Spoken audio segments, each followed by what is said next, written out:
Justice বলতে সাধারণভাবে বোঝায় জনতা আইন বা আইনি প্রক্রিয়ার বাইরে গিয়ে কোনো বিচার যখন নিজ হাতে তুলে নেন তাই মব জাস্টিস। এই ধরনের ঘটনায় কেউ যদি মারা যায় তাকে বলা হয় লিঞ্চিং, অর্থাৎ বিচার বহির্ভূত হত্যা। এছাড়া জনতা দ্বারা বাড়িঘর পোড়ানো, কাউকে আহত করা, ভাঙচুর সব কিছুই মব জাস্টিসের অংশ। আমাদের দেশে মব জাস্টিস এবং লিঞ্চিং প্রায় দেখে থাকি। 2011 সালের জুলাই মাসে আমিনবাজারে ডাকাত সন্দেহে মেরে ফেলা হয়েছিল 6 ছাত্রকে। 2019 সালে বাড্ডায় তসলিমা বেগম রেনু নামের এক মাকে ছেলে ধরার সন্দেহে পিটিয়ে মারা হয়েছিল। সম্প্রতি এমন আরও একটি ঘটনা ঘটেছে রাজশাহীতে। গত 7 সেপ্টেম্বর যার আবদুল্লাহ আল মাসুদ নামের এক সাবেক ছাত্রলীগ নেতাকে পিটিয়ে মারা হয়েছে।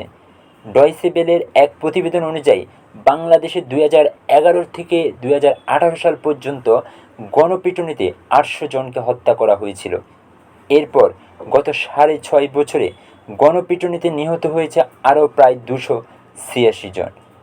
এর মধ্যে 2024 সালের নির্বাচনের পর গত 7 মাসে অর্থাৎ জানুয়ারি থেকে জুলাই গণপিটুনিতে নিহত হন 32 জন, ডাকাতেই নিহত হন 16 জন।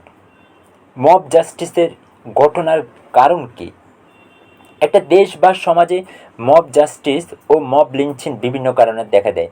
তবে আইনের শাসন না থাকা, দুর্বল আইন, বিচার প্রতি জনতার অনাস্থা তৈরি হওয়া, এগুলোর কারণেই মব জাস্টিস কিংবা লিঞ্চিং বেশি দেখা যায়।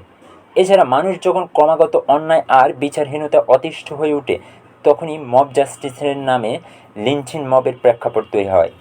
এ ধরনের বিচারে অনেক সময় সাধারণ মানুষও ক্ষতিগ্রস্ত হয়। মব জাস্টিস সংগঠিত হওয়ার পেছনে মোটা দাগে 10টি কারণ উল্লেখ করা যায়: আইন প্রণয়নের প্রভাব, অব্যবস্থাপনা, অসন্তোষ ও ক্ষোভ, সামাজিক বা রাজনৈতিক উত্তেজনা, স্বতঃস্ফূর্ত প্রক্রিয়া, রাজনৈতিক প্রভাব, অর্থনৈতিক প্রভাব, সামাজিক বৈষম্য, বিচার বিভাগের দুর্বলতা, আইন প্রয়োগকারী সংস্থাগুলোর দুর্বলতা। এসবের কারণে মূলত মব জাস্টিস কিংবা লিঞ্চিংয়ের শিকার হতে হয়। মব জাস্টিস বন্ধ করতে করণীয়: মব জাস্টিস প্রতিরোধ করার জন্য আমাদেরকে একটি শক্তিশালী ও স্বাধীন বিচার ব্যবস্থা গড়ে তুলতে হবে।